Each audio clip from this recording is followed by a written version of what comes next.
Hi, it's Sandra. Welcome to my channel and yet another video on photopolymer stamp making.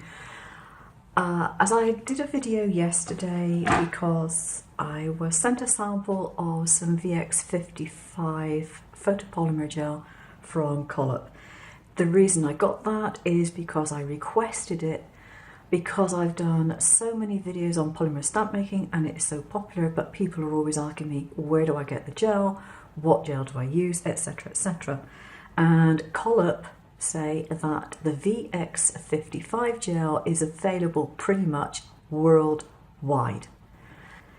Polymer is spelled C-O-L-O-P, and you just have to go find their contact page and then work out where you need to get your supplies from regarding the country.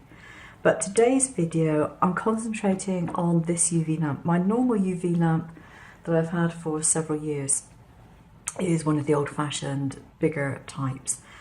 And I understand that a lot of people will probably have a UV lamp of this nature for doing their nails these days. And they are LED lamps, okay? Now pay attention to this rank of LED lights in particular, because if you are doing any stamp making, if your stamp is under there, it's going to go on. If something is detected there, it doesn't. That's where the sensor is, up there. But you've got far more lamps here than you have on the back. So you need to make sure that your stamp is fairly evenly exposed if you're going to try using this type of lamp, okay? And a bit more on that later. Right, so what I decided to do was to try it out with the timings that I found worked on my other UV LED lamp that I've done so much trial and error with. So I started off the same sandwich as normal, design, piece of cellophane over it with the frame, put the gel in, put a piece of acetate over the top or plastic over the top, another piece of glass under the lamp.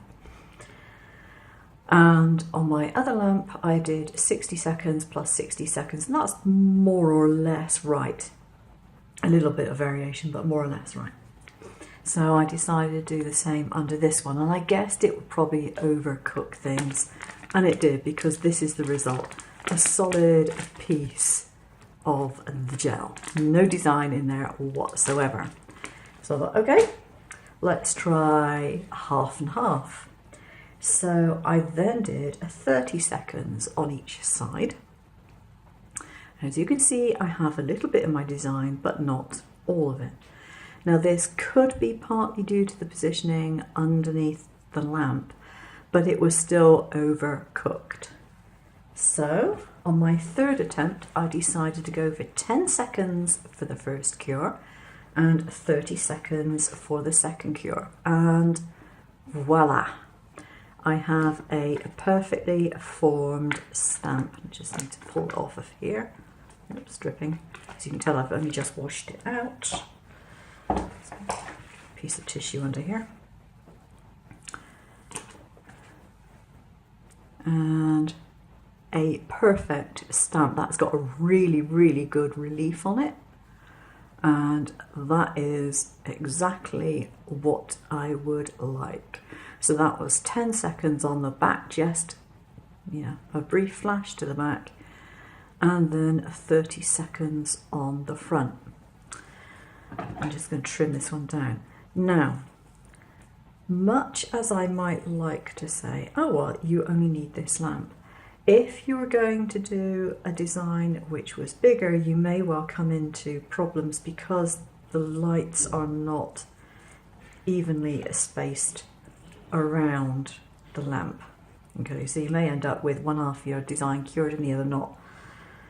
And even with a small design like this, if you don't position it carefully, you could again end up with a problem. So I would suggest that this is a possible solution. If you already have one of these lamps, well, fine. If you get yourself some gel, you've got the basic requirements, then just trying to get the rest of the gel off my fingers. You've got the basic requirements for stamp making if you get yourself some of the polymer. There we are. You know, I mean, you can't really fault that, can you?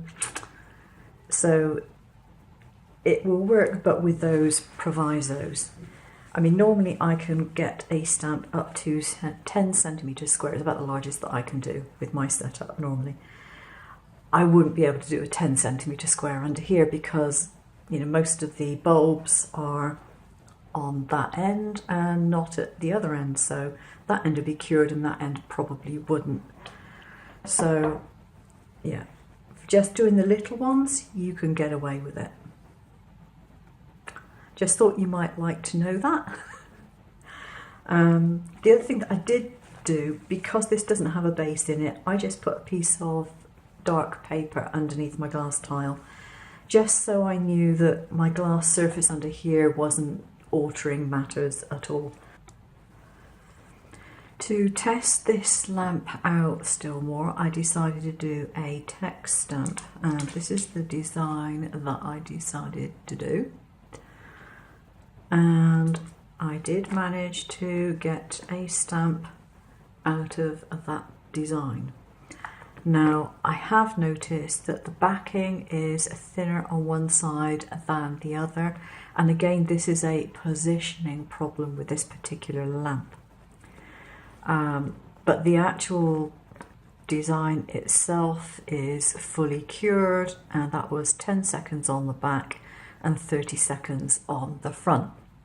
Now, the other thing which makes this lamp slightly more difficult to use is that it has the sensor, and as soon as something goes under it, it starts putting out the UV.